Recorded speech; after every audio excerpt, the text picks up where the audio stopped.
Assim que encontrar aí o texto, eu recomendo que você guarde, vai ser o nosso texto base, Mateus capítulo 8, e eu lerei do verso 18 ao 22. Ora, vendo Jesus grande multidão ao seu redor, deu ordens para que passassem para o outro lado. E chegando um certo escriba, disse-lhe: Mestre, seguir-te-ei para onde quer que fores. E Jesus lhe disse: As raposas têm tocas, as aves do céu têm ninhos, mas o Filho do Homem não tem onde deitar a sua cabeça. E outro de seus discípulos lhe disse: Senhor, permite-me ir primeiro sepultar meu pai. Mas Jesus disse-lhe: Segue-me e deixa que os mortos sepultem os seus mortos. Eu gostaria de pregar uma mensagem intitulada de Os Dois Lados. Na passagem eu encontro aqui dois lados. Esse mundo ele tem uma séria dificuldade em aceitar isso. Assim, que há apenas duas únicas opções. As pessoas pensam, não, mas deve ter uma outra forma, deve ter um outro jeito, deve ter um caminho alternativo. Mas não funciona assim. Deus não faz as coisas assim. No sábado retrasado, foi o dia de finados. E como sempre, aqui no Brasil, o costume das pessoas é as multidões irem até os cemitérios e com as velas, com as rezas, com a devoção, eles vão lá na esperança de que seus entes queridos possam ter a sua pena no purgatório reduzida. A maioria tem essa ideia, tem esse entendimento de que eles estão fazendo algo, que estão ajudando de alguma maneira o seu ente querido, que já partiu dessa vida. O purgatório não pode ser encontrado nem nos livros apócrifos da Bíblia Católica. Você não vai encontrá-lo. Mas então, de onde surgiu o purgatório? De onde vem isso? A questão da vida após a morte era um tema de grande preocupação para a maioria das pessoas do tempo medieval. E o povo naquele tempo, ele tinha consciência de que as privações, angústias, pecados, sacrifícios feitos em vida poderiam determinar o tormento no inferno ou o regozijo na vida celestial. Então, em resumo, se cria na salvação ou na perdição da alma mediante as obras das pessoas. Isso é a multidão, é o que a maioria acreditava.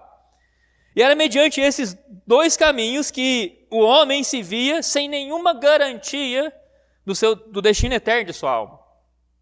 Se você evangeliza, se você tem esse costume, você já sabe que tanto tempo se passou e o homem ele continua tendo a mesma ideia em relação do destino eterno da sua alma. Continua ainda sem nenhuma certeza. Então surgiu uma questão naquele tempo. Seria possível determinar quais pessoas iriam para o céu ou para o inferno, tendo em vista que todos os homens estavam sujeitos a cometer falhas em vida? Nós já sabemos tais respostas. Não é se você vai cometer falhas em vida. Você vai cometer, Romanos 3:23, porque todos pecaram. Não é essa a questão. Mas o problema é que a base para a interpretação bíblica na Igreja Católica nunca foi as Escrituras. Nunca foi. Sempre eram os concílios da Igreja, as bulas papais, as declarações de fé que os papas faziam que os fiéis engolissem goela abaixo. No século IV, Santo Agostinho, como é conhecido por muitos, ou Agostinho de Hipona, considerado um pai da Igreja, porém pai da Igreja Católica. Ele viveu no século IV, após o casamento da Igreja com o governo imperial de Roma. E esse Agostinho de Hipona olhava para essas questões buscando imaginar ou projetar um meio termo entre condenação eterna e salvação eterna. Ao seu ver, não ao parecer de Deus, mas ao seu ver, ao ver deste homem, as pessoas mais inclinadas ao pecado deveriam ser condenadas ao inferno. Graças a Deus ele não é Deus. Contudo, caso as orações dos vivos ao seu favor tivessem força, então esse ente querido poderia ter o sofrimento amenizado, né, por essas penitências que ele poderia fazer, por essas orações. Por outro lado, aqueles que tiveram alguns pecados deveriam passar por uma preparação para uma posterior entrada no céu. E mais uma vez, ele está anulando a palavra de Deus. Gálatas 2:21. Não negligencio a graça de Deus, pois se a justiça vem pela lei, Cristo morreu em vão. Se fosse necessário orações e seja lá mais o que for a ser feito para o pecador, para que o pecador pudesse ser preparado, para que ele pudesse chegar ao céu, então o sangue de Cristo de nada teria valor.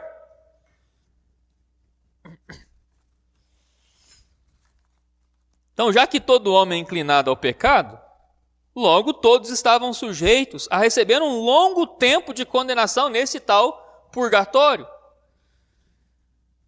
E as pessoas passaram a acreditar que, após a morte, iriam para esse lugar, naquele tempo. E desde a invenção desse lugar, a chamada igreja daquele tempo usou e abusou os fiéis com as chamadas indulgências. Uma indulgência era o quê? Era algo que eles inventaram. Eles comercializavam em troca de uma boa quantia de dinheiro. O quê? Uma redução da pena da pessoa, do ente querido dela, que havia partido, que estava naquele purgatório, que estava lá nos tormentos, nas chamas, nas trevas. E aí eles prometiam que, por uma boa quantia, você pode livrar eles, você pode reduzir o tempo de condenação deles. Foi no século XVI, onde isso já era muito abusado, onde a corrupção era generalizada em Roma, que Lutero, Deus usou esse homem, Martim Lutero, para se indignar contra essas práticas, contra o sistema católico, que levou, mais tarde, à reforma protestante.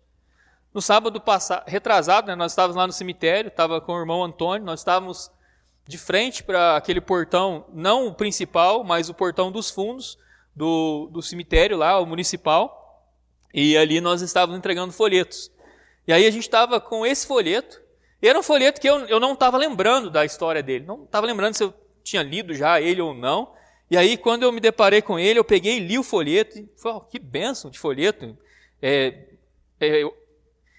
Para a ocasião, é um dos melhores que tem, é muito bom, não sei se você conhece a história desse folheto, mas a gente estava com esse folheto em mãos, estava distribuindo ele, aí o irmão Antônio entregou para um senhor, aí ele viu lá o folheto, leu lá uma longa viagem, para onde a gente está fazendo essa longa viagem? Aí eu sabia da história, tinha lido o folheto, falei, essa é uma viagem até o seu destino eterno. E ele não é sepultura. E aqui, o senhor, ele ficou assustado com a resposta, e eu não entendi o porquê da surpresa dele, porque nós estávamos em um cemitério. É um lugar que todos sabem que um dia estarão ali. E um senhor já adiantado em idade, ele deveria já estar pensando. Mas quando ele ouviu aquilo, você percebeu o susto que ele tomou. Ele simplesmente foi embora. E sabe o que é o triste? É interessante que esse folheto conta a história do senhor João. O João, ele nasce como todo mundo e ele acreditava que ele teria uma longa viagem nessa vida. E aos 15 anos ele começa a sua viagem na estrada, nessa estrada da vida, e ele começa como todo mundo começa. Ou seja, ele começa seguindo o quê? O curso desse mundo. É assim que você começou. É assim que eu comecei. Você começa seguindo o quê? A multidão. Aos 20 anos de idade, o João estava todo cheio de si, todo confiante, achando que tinha resposta para todas as questões. Talvez é porque ele tenha estudado um pouquinho, tenha recebido um pouquinho de instrução dos homens, estava se achando inteligente, forte. Aos 40 anos de idade, João casado, com 2 filhos, já não tinha mais a mesma confiança que tinha aos 20, a mesma segurança, as mesmas convicções, estava com medo. Aos 50 anos, quando ele se deparou com uma pregação do Evangelho, a esposa dele e os filhos deles receberam Cristo. Eles obedeceram à ordem de Cristo. Qual é a ordem? No Mateus 8,18, a Bíblia fala assim, ora, vendo Jesus grande multidão ao seu redor, deu ordens para que passassem para o outro lado. Sabe o que a esposa dele e os filhos fizeram? Obedeceram a ordem. Ouviram o Evangelho, passaram para o outro lado, mas o João não. O João fez o mesmo que esse senhor no cemitério fez. Ele simplesmente continuou o seu caminho. Ele continuou o seu caminho pensando, deve ser que eu tenho Ainda terei outra chance. Pode ser. É interessante, um na multidão aqui fala para o João, João, a sua esposa está certa, você precisa de Cristo, mas agora não. Outro na multidão diz para João, você ainda tem mais 8 anos. E a pessoa simplesmente vai seguindo o seu caminho, e ela não para considerar o quê?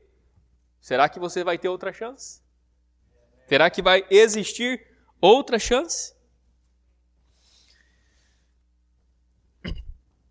O que o Senhor Jesus quis dizer aqui no verso 18? Deu ordens para que passassem para o outro lado. A razão da vinda de Cristo a esse mundo é exatamente essa.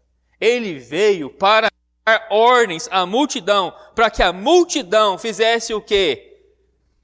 Se atentasse à condição do caminho que eles estão. Ele veio dando ordens, ele não está fazendo um pedido, ele está ordenando.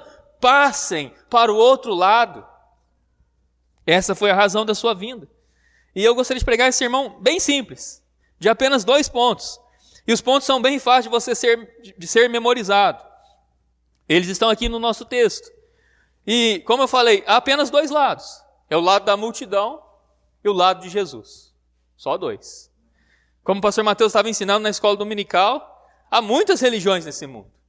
Mas você pode juntar todas elas. E no final haverá apenas 2. A religião verdadeira e a falsa.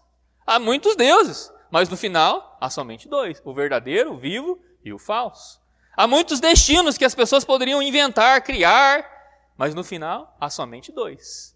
O céu e o inferno. Então vamos começar com o lado da multidão. No verso 18, mais uma vez, ora, vendo Jesus grande multidão ao seu redor, deu ordens para que passassem para o outro lado. A primeira coisa que eu devo falar desse lado é que esse lado é contrário a Deus. O lado da multidão é o lado contrário a Deus. E por que eu digo isso? A lógica é muito simples. Por que Jesus teria dado ordens para a multidão, para que a multidão passasse para o outro lado, se eles estivessem do lado certo? Entendeu? Se eles estivessem do lado certo, a ordem não seria necessária. Vocês já estão do lado certo, permaneçam desse lado. Mas não, a ordem não foi essa. A ordem foi, passem para o outro lado. Por quê, Senhor? Porque esse não é o lado certo. Alguém poderia dizer, mas como esse lado da grande multidão podia ser o lado errado? Pois o texto afirma que a grande multidão estava ao seu redor. Olha o verso 18 de novo. Ora, vendo Jesus grande multidão, onde a multidão estava? Ao seu redor. Redor de quem? De Jesus. Aí a pessoa pensa, não, está vendo? Como é que esse lado pode não ser o certo? Porque a multidão estava ao redor de Jesus. Não foi a multidão que alcançou Jesus. A multidão não chegou até ele pelos méritos dela. Ele, Jesus, é quem foi ao encontro da multidão. Olha Mateus 8, verso 1, no capítulo 8 mesmo, o primeiro versículo, diz assim, quando ele desceu do monte, ele é quem? Jesus. Grandes multidões o seguiram. Olha aí, mais uma vez, a Bíblia falando que as multidões o seguiram. Sim, as multidões o seguiram, mas somente porque ele desceu. A Bíblia fala quando ele desceu do monte. Irmão, se ele, o nosso Senhor Jesus Cristo, não houvesse descido, não haveria salvação para nenhum de nós, os pecadores. Todos ainda estaríamos perdidos. A razão pela qual você encontrou ele não é porque você chegou por seus méritos. Não, ele veio te buscar. Ele te atraiu. Ele proporcionou esse encontro da salvação com ele. Ele fez isso. Porque ele desceu. Porque ele se compadeceu das multidões. No capítulo 9, no verso 36, é isso que nós lemos. Ele, mais uma vez, e ele, vendo as multidões, comoveu-se com compaixão delas, porque estavam exaustas e dispersas, como ovelhas que não têm pastor. Foi isso que o fez descer. Por isso ele desceu. Falando mais sobre as grandes multidões, na Bíblia, A maioria das vezes que você encontra uma multidão reunida, o que vai sair dali é contra Deus. A maioria das vezes. Leia, estude sua Bíblia e confirme o fato. Em Gênesis 6, o Senhor olha para a terra, o Senhor vai contemplando, né, aquilo que o homem estava fazendo sobre ela, aquilo que as multidões faziam, como as pessoas estavam vivendo. Ele viu o quê? A multidão estava fazendo, estava de parabéns. Deus deu os parabéns para ela porque eles estavam fazendo tudo certinho. Não! O Senhor, Ele se entristeceu, Ele determinou em destruir aquela terra com um dilúvio. 8 almas apenas são salvas. Aí você avança um pouquinho a sua leitura na Bíblia, você vai chegar até Gênesis capítulo 11, mais uma vez você vai encontrar uma multidão lá. A multidão, elas estão unidas com um propósito, vamos construir uma torre bem alta, que toque os céus. Isso porque eles haviam já experimentado uma vez um julgamento de Deus. Mas ao invés de se submeter a Deus, se sujeitar a Deus, a multidão não, ela quer fazer o quê? Do seu jeito. E mais uma vez, Deus olha para aquilo que ele fez. Parabéns, está certinho. Não. Deus desce lá e faz o quê? Confunde as línguas, espalha o povo, porque o que eles estavam fazendo era contrário a ele. Você chega em Gênesis capítulo 19, Deus olha lá para aquela cidade, Sodoma, Gomorra, cidades circunvizinhas, uma multidão de pessoas ajuntadas naquelas cidades, e eles estavam fazendo tudo certinho. Não! Deus destruiu aquelas cidades. Você ainda quer continuar do lado da multidão? Você acha que esse lado é o lado certo? Não, esse é o lado contrário a Deus. A segunda coisa que eu devo lhe dizer sobre o lado da multidão é que o lado da multidão é também o lado dos mortos.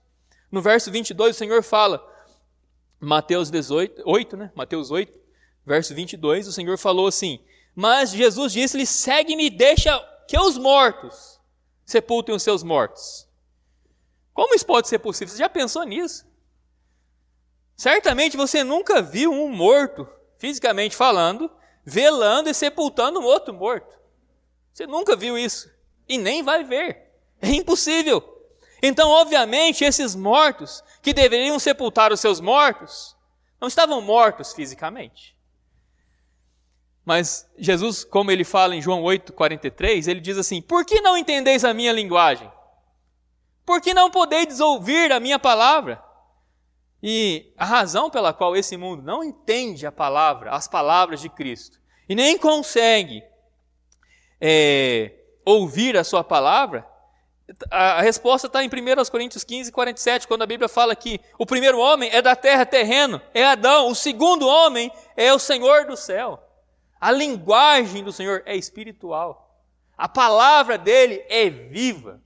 E a palavra dele vai contra aquele que se encontra morto em ofensas e pecados.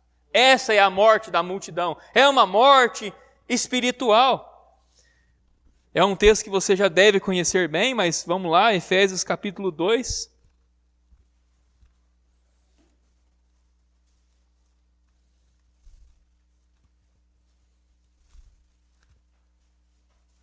Verso 1. E vos vivificou estando mortos em transgressões e pecados, nos quais no passado caminhaste conforme o curso desse mundo. Esse é o lado da multidão. Conforme o príncipe das potestades do ar, do espírito que agora opera nos filhos da desobediência. Os mortos estavam com a multidão. O lado da multidão é o lado dos mortos. Olha mais um texto aqui, Lucas capítulo 7.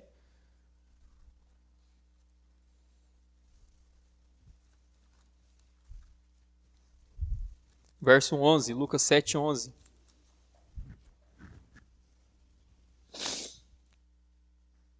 E aconteceu que no dia seguinte ele foi à cidade chamada Naim, e com ele iam muitos dos seus discípulos e uma grande multidão. Ora, quando ele chegou perto da cidade, eis que ali um homem morto era carregado para fora, filho único de sua mãe, que era viúva, e uma grande multidão estava com ela.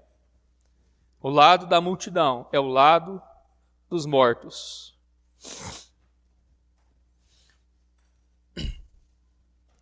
O lado da multidão é o lado contrário a Deus. O lado da multidão é o lado dos mortos. Outra coisa que eu devo lhe dizer sobre o lado da multidão é que esse lado é o lado da falsa segurança e comodidade. Olha os versos 19 e 20. Mateus 8. Texto base, Mateus 8, versos 19 e 20. E chegando um certo escriba, disse-lhe: Mestre, seguir-te-ei para onde quer que fores. Jesus lhe disse: As raposas têm tocas, as aves do céu têm ninhos, mas o Filho do Homem não tem onde deitar sua cabeça. O escriba, e não somente o escriba, mas todo pecador, nessa terra, ele vai buscando pelo quê? Segurança, comodidades, conforto.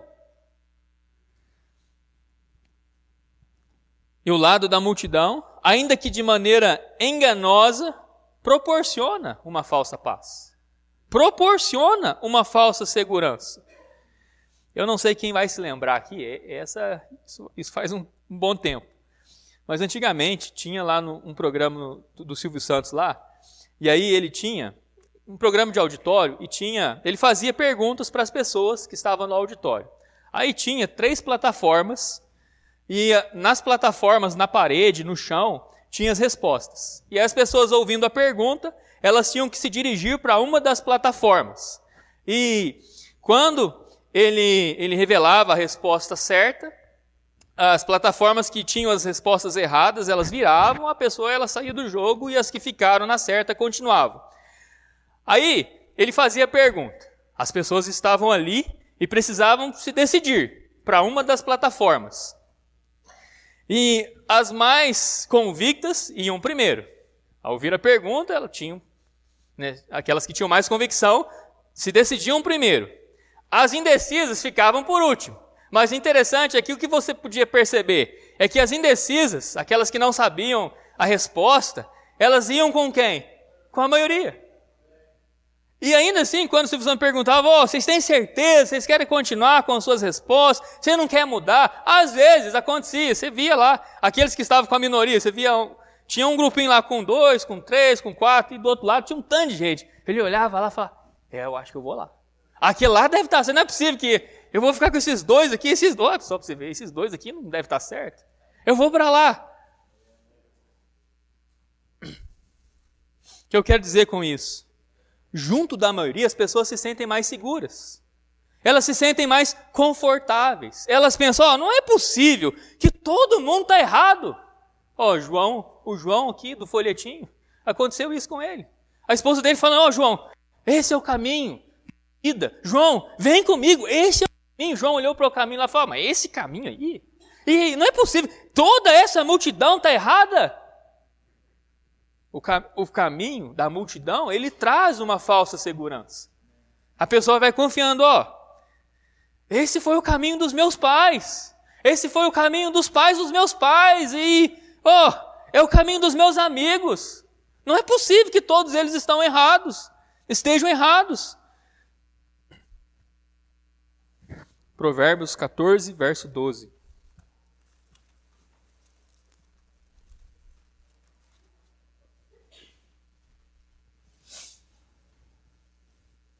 Provérbios 14, 12.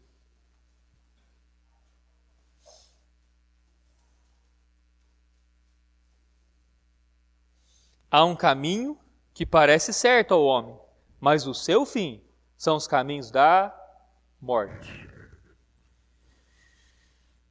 Todo caminho leva um destino. E o ponto de chegada deste caminho da multidão é o inferno.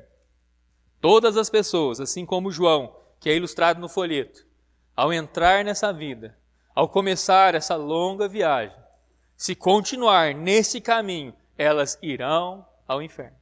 Todas elas, sem exceção. Por quê? Porque esse é o caminho contrário a Deus. Por quê? Porque esse é o caminho dos mortos. Por quê? Porque esse caminho, ele engana com falsa segurança, com comodidade. Mas olha a ordem de Jesus. Olha Mateus capítulo 7 Em Mateus 8, verso 18, a ordem de Jesus foi: passem para o outro lado. Olha Mateus capítulo 7, verso 13. Mateus 7, 13.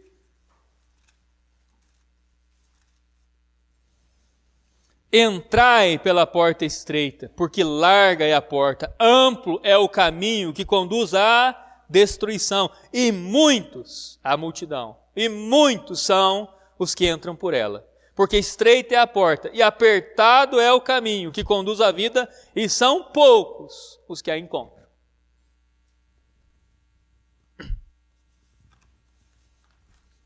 Agora o outro lado, o lado de Jesus. Voltando para Mateus 8, mais uma vez vou ler o verso 18.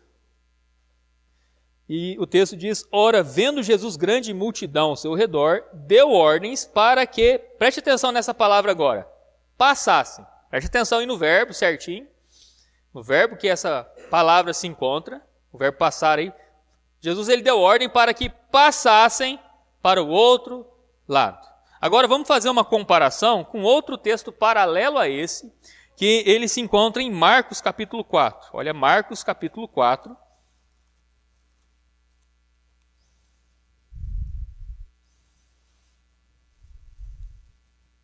Verso 35.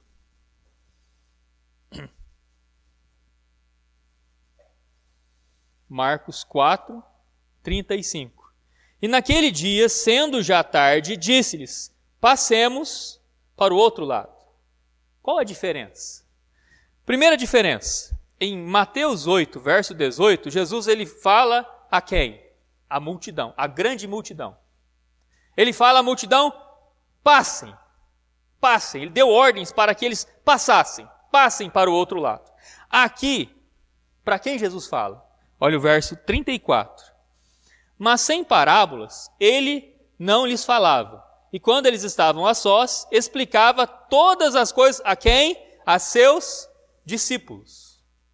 Aqui ele se dirige a seus discípulos. E preste atenção agora no tempo do verbo passar. E naquele dia, sendo já tarde, disse-lhes: passemos para o outro lado. Percebeu a diferença? A diferença é enorme. A diferença é gritante. O que faz toda a diferença aqui é que o lado da multidão, Jesus não se inclui nele. Ele disse para a multidão: passem para o outro lado. Jesus, quando diz aos discípulos, ele diz: passemos. Ele se inclui. Ele está desse lado. Esse é o lado de Deus. O Filipe, em João 14, Filipe, ele falou: Senhor, mostra-nos o Pai que nos basta. O Senhor disse: Filipe, tenho estado tanto tempo convosco, como diz, mostra o Pai que nos basta. Quem vem a mim, vê o Pai. O lado de Jesus é o lado do Pai. O lado de Jesus é o lado de Deus. O lado de Jesus não é o lado dos mortos, mas é o lado dos vivos. O Senhor, ele disse: e quanto à ressurreição dos mortos, não leste que foi dito por Deus, dizendo: eu sou o Deus de Abraão, o Deus de Isaque, o Deus de Jacó. Deus não é Deus de mortos, mas dos vivos. Mateus 22, versos 31 e 32. Toda vez que você lê sobre um crente salvo no Senhor Jesus Cristo, a Bíblia vai tratar ele como aquele que dorme no Senhor. Esse lado não é o lado dos mortos. O lado de Cristo não é o lado dos mortos, é o lado dos vivos. É o lado dos vivos. E o lado do Senhor Jesus não é o lado da falsa segurança, da falsa comodidade. É o lado da verdadeira paz. A verdadeira. Olha João 14, 22. João 14, 22.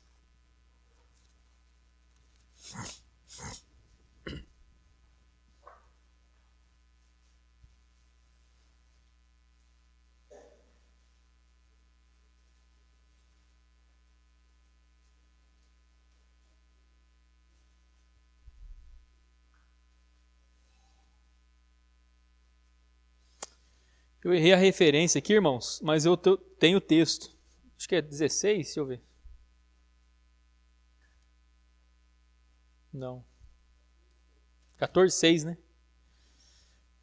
Não, também não é o 6 não. O texto é: deixo-vos a minha paz vos dou, não a dou como o mundo a dá. Não se turbe o vosso coração, nem fiquem com medo. Então, a multidão que ela tem, ela tem as pessoas na multidão, elas têm essa ideia de que, eu tô segura, porque, olha a multidão, mas isso é o quê? É mera especulação. Não deve ser que eles estão errados. Ele está confiando, está depositando a confiança dele numa mera especulação. Deve ser que eles não estão errados. Graças a Deus, a gente não deposita nossa confiança em uma mera especulação. Depositamos nossa confiança numa certeza absoluta. Depositamos nossa confiança naquele que é o caminho, naquele que é a verdade, naquele que é a vida, naquele que vai nos levar ao Pai, naquele que não erra, naquele que não falha. Não é uma mera especulação. Essa longa viagem, que muitas vezes a vida aparenta ser, né, da maternidade até a sepultura, vai ser um trajeto com muitas tribulações. Vai haver ventos contrários, ondas vão chacoalhar a embarcação, água vai entrar, e você vai fazer o quê? O que todo homem faz. Você vai temer, você vai ficar com medo. Irmãos, o Senhor disse para nós, aqueles que já passaram para o outro lado, se você já obedeceu a ordem dele, passe para o outro lado. Você agora tem essa outra ordem dele. A ordem para os discípulos é: passemos. Com ele, nós iremos passar para o outro lado. Com ele, nós chegaremos do outro lado. E somente por ele nós chegaremos do outro lado. O que faz toda a diferença é o Senhor. Ele está à frente. Ele está no barco. E o barco que ele guia não afunda. Nós cantamos o hino 328, Sossegai. E o hino diz exatamente isso. Sossegue, acalma, se aquete. De fato, as ondas se levantam. E o vento contrário, ele vem forte, e ficaremos com medo, ficaremos como os discípulos que chegarão até o Senhor. Será que o Senhor não se importa conosco? Será que o Senhor não vê essa nossa aflição? Será que Ele não está vendo essa tempestade? A resposta dele, homens de pouca fé. Ele está no barco. Você está no barco com Ele. Ele já disse para nós, passemos para o outro lado. Vamos chegar lá. Tenha certeza disso. Confie na palavra dele. Ele não erra. Todo barco, quando passa por uma tormenta, geralmente o que eles fazem é alçar, ancorar o navio, para que o navio possa ter uma certa estabilidade. Nossa alma tem uma âncora. Olha Hebreus capítulo 6, verso 18.